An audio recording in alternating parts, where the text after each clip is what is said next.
వికారాబాద్ జిల్లా కొడంగల్ పట్టణ శివార్లో national highway number 163పై ఈదురుగాలులు వేయడంతో నేల కొరిగిన నేషనల్ హైవే సూచిక బోర్డు సుమారు గంట పాటు స్తంభించిన రాకపోకలు ఘటనా స్థలానికి చేరుకుని రాకపోకలను పునరుద్ధరించిన పోలీసులు.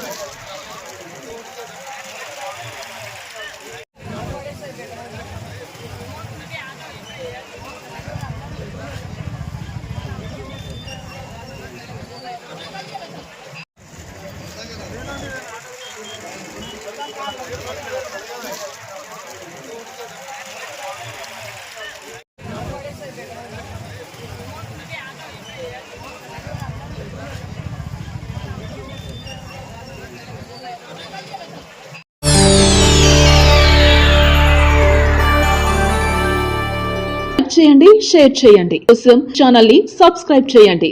అలాగే ఇక్కడ ఉండే ఈ గంట సింబల్ ని క్లిక్ చేయండి. మేము అప్డేట్ చేసే ప్రతి వీడియో నోటిఫికేషన్స్ మీకు వచ్చేస్తాయి.